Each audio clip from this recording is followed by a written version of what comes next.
झट से बहुत कुछ सीखना है, TRS क्लिप्स हिंदी को सब्सक्राइब कीजिए। सबसे इंपैक्टफुल ट्रैवल डेस्टिनेशन क्या रही है आपकी? मेरे लिए I have been to more than 30 countries now, और आई रिमेंबर कि हवाई आइलैंड्स, उसने भी मुझे कुछ ऐसा ही यूनिक एक्सपीरियंस दिया था जब वहाँ पर क्लिफ जंपिंग होता है क्या इन मतलब? द सी। अब क्लिफ जंपिंग मतलब कि एक ऐसी जगह जहाँ पर आप एक पत्थर के ऊपर हैं, जी। नीचे सागर है और बहुत सारे वेव्स टकरा रहे हैं, हाइट। और लोग वहां से मे बी 15-20 फीट से कूदते हैं सागर के अंदर, and there is no end to that ocean. Sea shore नहीं है, बस एक क्लिफ है, और आपको उसमें से वापस चढ़ के क्लिफ के ऊपर जाके अपने आप को लेकर आना है बाहर। The best part of this was कि जब वहां पर हम लोग पहुंचे, because I googled something about it और मुझे अच्छा एक लोकेशन मिला, और वो सनसेट लोकेशन भी था। तो हम तो एक्चुअली, मैं और मेरे वाइफ सनसेट के लिए वहां पर गए थे, लेकिन जब वहां पर देखा कि कुछ लोग जंप कर रहे, आई am like okay, let me try. अब कहानी के अंदर इंटरेस्टिंग पार्ट ये है कि मुझे स्विमिंग नहीं आता है। एक्सपीरियंस है पानी में फ्लोट करने का, थोड़ा बहुत हाथ पैर हिला के आप बाहर आ जाओ वैसा वाला, but I have not learn swimming in a way जो करना चाहिए था। बट जब सभी कर रहे थे, आई एम लाइक मैं भी करता हूँ, and my wife is like ठीक ठीक है, मतलब एक दो बार थोड़ा हिंट दिया कि आपको पता है ना that you are not a pro at swimming. I am like yeah that's fine, but ये लोग कर सकते हो तो मैं भी कर सकता हूँ। तो मैं कूद पड़ा, जो भी वहां पर मेरे पास टूल्स अवेलेबल थे, कपड़े उतारे and I just went in.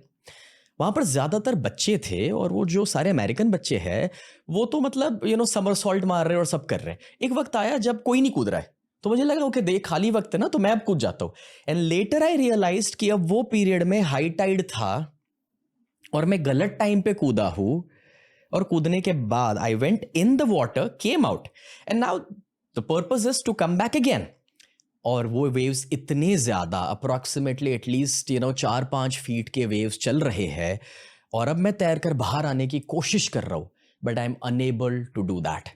And that was again a near death experience for me, जहां पर कोशिश करते गया, जब मैं वहां तक पहुंचा, अब वो पत्थर गीले थे, वहां पर वो ग्रीनिश चीजें लगी हुई है, और मेरी ग्रिप्स नहीं आ रही है, और एक वेव आ रहा है और मुझे फेंक रहा है वापस मैं कोशिश करके वहां जा रहा हूं, वापस पकड़ने की कोशिश कर रहा हूं, and one more wave comes and throws me back. और इस सिचुएशन में अब पानी मेरे अंदर थोड़ा जाने लगा है। मेरे वाइफ शिवांगी ऊपर से देख रहे, and she is able to observe that I am struggling, but उन्हें भी स्विमिंग नहीं आता, और कोई दूसरे टूल्स नहीं है वहां पर मदद करने के लिए। एंड अब इस सिचुएशन में जो दूसरे लोग 2-4 कहीं करीब में है, वो भी दूर दूर है, and they started noticing that I am struggling. और अब आप जब सांस ना ले पाए और पानी अंदर भर रहा है, तो आपकी कोई फिजिकल स्ट्रेंथ काम नहीं कर पाती है। And that's where a time came जब एक बार तो मैं लिटरली थका, and then I again realised and had that consciousness कि लॉ ऑफ लीस्ट एफर्ट, मैं कुछ ज्यादा एफर्ट देने की कोशिश कर रहा हूं, और इसलिए मैं थक रहा हूं। So I knew a bit of floating, और मैंने बस बाहर आके ब्रीथिंग पे फोकस किया, अपने आप को फ्लोट होने दिया पानी के साथ। And that's where a guy came to me, बोले buddy are you okay? I am like yeah I am fine. बोले लेट मी पुश यू करके वो थोड़ा सपोर्ट किया, और जहां पर मैं चढ़ नहीं पा रहा था उसने नीचे से सपोर्ट किया, और फिर मैं चढ़ पाया। I could climb up again. और जब आपने मुड़ के देखा तो कोई था नहीं वहां? नहीं, आई एम श्योर। नहीं, ही वाज एक्चुअल पर्सन। अच्छा, जस्ट चेक कर रहा था। बट बस इतना ही कहूंगा, बाहर आने के बाद शिवांगी के चेहरे पर जो रिलीफ थी, हाँ। मैं कुछ नहीं बोला आधे घंटे तक, बस वी वॉच्ड द सनसेट, और ग्रेटफुल था कि सनसेट हो गया, मगर मैं सेट नहीं हुआ। वाओ, कौन था वो बंदा पर? Later he came out, and Adam नाम था उसका। I was thankful to him, very grateful to him. But again, he didn't care. He was like, oh, that's okay, buddy. बोले सबके साथ होता है। And like, what do you mean? और वो इतना बोल के चले गया। Now comes the worst part of the story. हम अब जब वहां से बाहर निकले, तो 2-3 लोग मुझे पीछे टैप करके गए, and they were like, just appreciating कि यार everything is fine, don't worry. एक बंदा हमें कह रहा है कि ये नाम पढ़ रहे हो आप, अब एक देयर वाज अ कॉर्नर, हम वहाँ गए, आई एम लाइक ये ओके, वी कैन सी पत्थरों के ऊपर काफ़ी सारे नाम लिखे हुए हैं and there were more than 200 names there.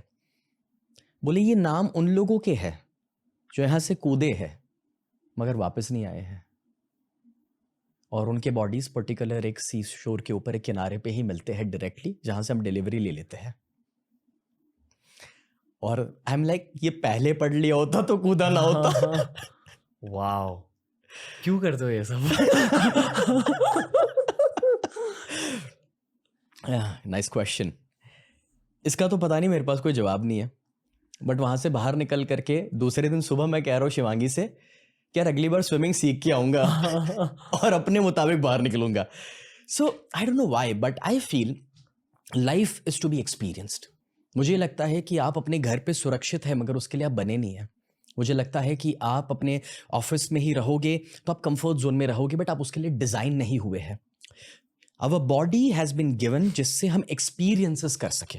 तो हमें टेस्ट करने के लिए ज़बान मिली है, बोलने के लिए ज़बान मिली है, तो एक्सप्रेस करो, अलग अलग टेस्ट करो चीज़ों को, दुनिया के अलग अलग कल्चर्स को एक्सपीरियंस करने जाओ, ट्रैवल करो, बिकॉज ट्रैवलिंग जो आपको सिखा सकता है, नए लोगों को मिलना जो आपको सिखा सकता है, मुझे नहीं लगता कुछ और कभी भी आपको सिखा सकता है। दोस्तों ऐसे ही बहुत सारे वीडियोस आपको मिलेंगे ये वाली प्लेलिस्ट में, सब्सक्राइब कीजिए और प्लेलिस्ट देखिए, सीखते रहिए, ग्रो करते रहिए। Happiness through curiosity on the Ranveer show.